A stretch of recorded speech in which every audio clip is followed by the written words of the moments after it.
Hey All right. guys, it's Brian Mendoza here, and welcome to the Universe of the Blue Tubers. We're going to do a spoiler review for John Wick. I'm here with my two fine friends. J53518, also known as the Random Critic, the sixth member of the Blue Tubers. Thank you guys for inducting me into the club and our Yeah. group. And we're with our main leader. Introduce yourself. Hi, my name is Seb, or SebCarrasco, and as Brian just said, we are ready to do our John Wick review. I saw this movie on Wednesday night, and this is a freaking kick-ass movie. I hope you guys agree with me when I say that. Oh, and also, this is a spoiler review. Disclaimer, if you haven't seen the movie, click away from this video now. We will be spoiling parts of this movie. We will not hold back. Also, another disclaimer, we've been talking for a while, and we need some sugar in our system, so I'm just finishing my Pepsi here, and I have a little bit of candy, so we're going to be eating a little bit. I know it's unprofessional, but we really want to get this going. So, anyway. Sorry, same thing as Seb said. I saw this last night, actually. I saw this last night at an early showing from 8:30 to 10:40, so I enjoyed the movie. It's a kick-ass way, and Brian will tell us the story. So, Brian, what is the plot for John Wick? John Wick is about, basically, how would I say this? He is a retired hitman. He gets back in the game because these Russians, were they Russians? Yes. Yeah. Yeah, they killed his dog. His wife died from cancer. He's like, you know what? I'm back. I'm gonna kick some ass. Exactly. And all that good stuff. And that's pretty much it. So this movie stars Keanu Reeves. Yes, you heard me right. Keanu Reeves? Yeah. What? Yeah. Whoa. You might know him from a little movie called The Matrix. And Point Break. But and he also hasn't... one funny movie called Bill and Ted. Don't forget Speed. Classic. Yep. Yeah, but recently he hasn't made very good movies. He's kind of been on a pretty shitty streak. But he's back with this movie, and part of the reason why he's so good in this movie is because there isn't that much dialogue in this movie. This is an action-oriented movie. Keanu Reeves is not a very great actor, but for this purpose, since a lot of him is just giving one-liners, it's perfect. And when I say he kicks ass, I really mean he kicks ass. Like Seb said, this guy's a trained assassin. He lost everything he had in his life. His friend, also, we should mention the friends also, and the cast also. This movie is a very independent-looking film, and it's not that it's not done with a lot of good actors. I mean, there's a lot of great actors. You have William Dafoe, yeah, that's right. You have the Green Goblin as one of his best friends, who's also an ex-assassin, who is tricked by David Nyquist as Kosorov, the bad guy, to kill his friend for money. And apparently also, the poor puppy, the beagle. No, I saw this and I was playing Nintendogs in the screen. I shut up my DS. And I was like, oh, fuck no. How dare they kill dogs? But the most interesting thing to get into is the way he takes them out. You may think, oh, it's just karate because he's no, fuck that. He uses what I call gung jutsu, or gung fu, as Brian Mendoza would say. It's a combination of fighting arts and gun arts. Can I say my joke? Yes. I know kung fu. Yeah. And let me just say something. I don't know if you guys are aware, but the reason why the action was so kick-ass in this movie is the guy who helped do all the stunts for The Matrix was the guy who helped do all the stunts for this movie too. Awesome. Yeah. Wow. So no, it's a really cool movie. As Brian said, what happens is, so his wife. Okay, so John Wick is this he is the guy that kills the boogeyman. He's this badass, and he falls in love with this woman, and he asks the head boss guy, like, hey, I want to get out of the business. And he basically gives him an impossible task to do. They don't really go into it, which I like. And he does it, so he gets out of the business. But his wife suddenly gets ill, and she dies. He obviously deeply cared for her, and he felt like he didn't really deserve her. So, another movie dealing with grief. In order for him to deal with grief, she sent him a puppy, and yeah, she sent him a puppy to help him deal with this loss. But what happens? Very cute puppy. And what happens is this asshole, who, if people watch Game of Thrones, plays the character of Wick on Game of Thrones. Oh, Wick! He's the big boss's son, and he wants his car. He has his '69 Mustang. So That he looks breaks in. He breaks into his home, beats the shit out of him, kills his dog, and steals his car. And that sends John Wick over the edge. He just cannot deal with all this stupid crap going on. He's like, that's it. That's the last straw. Yep. And then he gets the frickin' hammer. And there's then an awesome scene when the big boss is singing the song about the boogeyman, and he takes his giant sledgehammer and starts destroying his garage to dig out this big chest full of weapons. Yes. Yeah, I agree. I like the design of the gun. It looks so cool. I agree with Brian. But I think the most interesting thing is that the fighting is very, I would say, ninja-esque. Because as you all know, Keanu Reeves has actually influenced, kind of like Steven Seagal, the very beginning of the whole Asiatic part of the film. As those of you who saw The Man of Tai Chi, which I think was a good film, since he was a bad guy in that, spoilers, you see this kung fu-esque old style of martial arts with the guns. I mean, there's a scene in the club where he pops a guy in the neck, and he does like this, and he grabs that one goon, and he does that suplex. That was amazing. He does that side power bomb. That was amazing. Oh, by the way, something I wanted to add in this movie is all the movies this year. I think this movie has some of the best cinematography and lighting. Absolutely. The lighting and cinematography in this movie is absolutely stunning. It blew my mind. It just sets this great atmosphere. This is not a happy movie.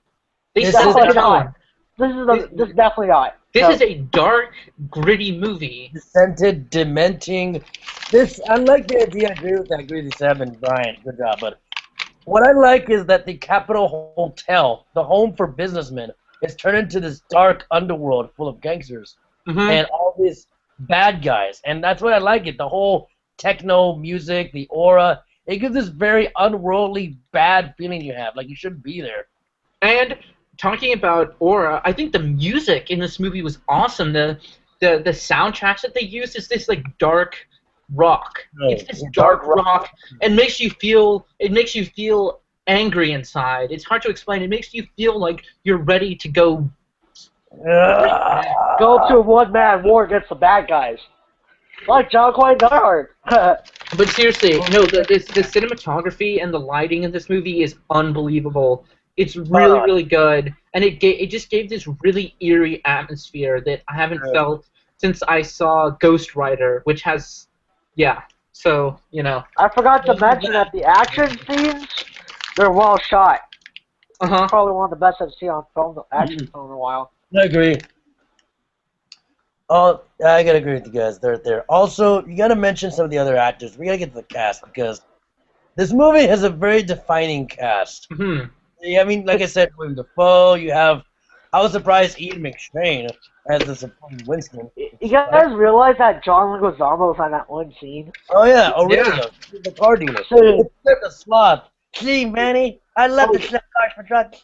That was such an awesome scene when the dude walks in the car and he walks into the driveway into his garage. And John Leguizamo slaps him, and he's like, "Get the fuck out of my garage!" Yeah, he doesn't smash. He just fucking decks him in the face. He decks him in the face, and also that scene when he confronts his dad, and like the dad knows that his son fucked up major. Like he's like, "Oh my god." The son is a prick. It's like, oh. Yeah, and when John Wick kills him, and he's saying it's just a fucking dog, he just blows his brains out. Oh my god! But we gotta look at the fight scene. I mean, in the final scene, John, no guns, me and you. That is just like how Agent Smith and Neo fought. That brought back that whole nostalgia. Yep, and it was in the rain too. Just like in the last. I was thinking of Matrix 3 during that scene. Yeah. There are no strings on me. That's it. They're not flying and all that stuff. Let me just ask you gentlemen a question. Yes. There's this little thing called a 10-minute fight scene in a nightclub. In your opinion, was that the highlight of the movie? Because it was for me. Yes. Oh my god. I mean, it reminds you of that one movie. I'm pretty sure you guys have seen it, right? Collateral? Yes. Yeah, it reminds you of that. Yep. People are comparing which nightclub scene was better. Honestly, I couldn't compare. I liked them both, but I don't know. I kind of liked the cinematography in this one a little more, whereas in Collateral it was a lot more gritty. This one was trying to capture all the colors. That's true. And for God's sake, kids, this movie's violent. I mean, come on. It's very violent. Plenty of bloody gunshots. Stabbed. He gets suplexed by a Russian choke slam. I mean, this is like, I could play the Dracula from Rob Zombie. It would fucking fit so well. Remember that one part where he uses the assault rifle on those guys and he shoots them in the face? Yes! I'm like, holy crap. I'm like, whoa, man. And his driving. We cannot forget his driving skills on that Mustang. Holy shit. He could be part of, I've said this in the movie, folks. He could be with Vin Diesel and The Rock in the new Fast and Furious and be a bad guy. He could be... Keanu Reeves. That would be cool. Oh, and his suits. I loved his suits. You felt like he was in for business when he dresses in that sexy black suit. Oh my god. That was awesome. He's back in black, literally. He's back in black. Right? Black. Back in black. I'm back in black. I'm back in black. But I think one of the interesting things this movie did is it doesn't explore his backstory. You don't know all the different crimes you committed. They just like he did all this shit. That's all you need. That's all you need. You know, and they don't overdo it with flashbacks of his wife either, because they could have overdone that and made it. They could have made it a whole love reminiscing movie, but these guys knew what movie they were making. They're like, we're making an action movie. Yeah, they were. They're making an action movie, and I agree. It's like a late 90s action movie from 20 years ago. It's like a movie from 20 years ago, and they put it back to theaters, and they restored it.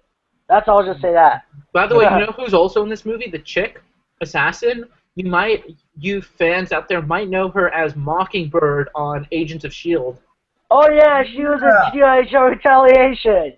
Yeah. Oh, I love that scene. I love that scene when the big boss just shoots her in the face after they kill Willem Dafoe. Like when, John Wick is fighting her. It's just like your contract has been revoked. Yep. I'll have what she is having. Anyway, also, who else was in this? I mean, like I said, back to Ian McShane. He was the weirdest thing. Wait, why is Blackbeard here? Why is he? Blackbeard. Ian McShane was also in Deadwood. Yes. Yep.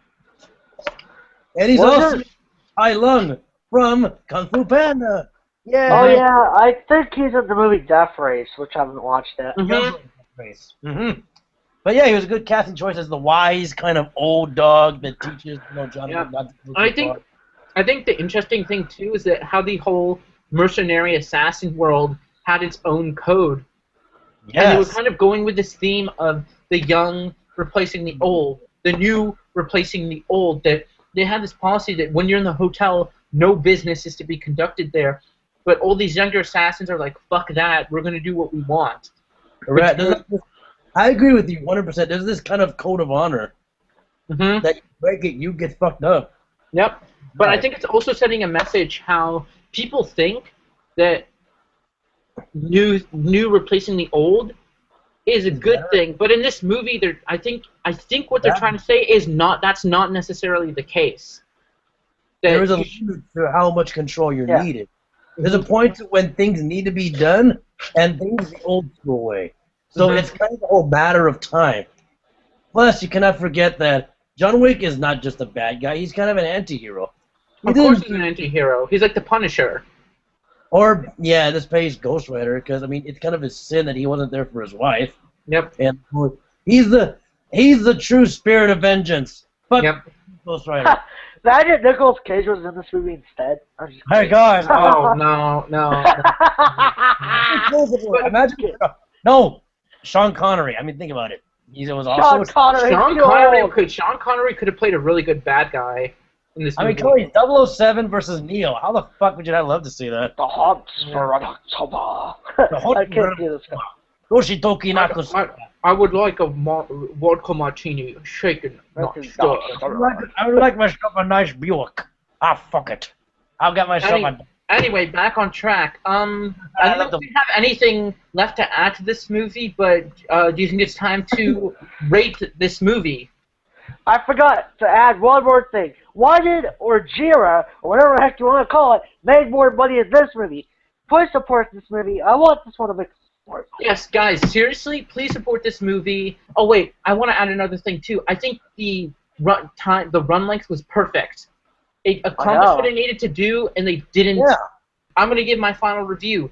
I'm gonna give this movie an 8 out of 10 or an A minus. All right. I'll give it 4 out of 5 stars. Great action movie. It's one of the best I've seen in a while. That would be an A. Great movie. I'm going to top you gentlemen as always because there was nothing wrong with this movie. This is a great film. Keanu Reeves is back. This is the way old school Keanu should have stayed. Yep. And fuck Constantine. I give it a 5 out of 5. A plus. This movie is not for the dialogue. They only need dialogue to give one-liners for the most part, which I like. They don't overdo the dialogue. It's not for the dialogue. It's for the action. I forgot to mention, some of the dialogue made me laugh a bit. Yep, it did. It had some pretty funny moments too. You know what? Fuck it. I'm gonna give it an A, but low A, almost an A minus, but I'm giving it just an A. Now that I think about it. Anyway, 8 out of 10 A. Brian gave it a 4 out of 5 A, and Jacob gave it a 5 out of 5 A plus. J5 with the Blue Tubers, you guys just got blew away. See you guys next time. Bye bye. Yeah.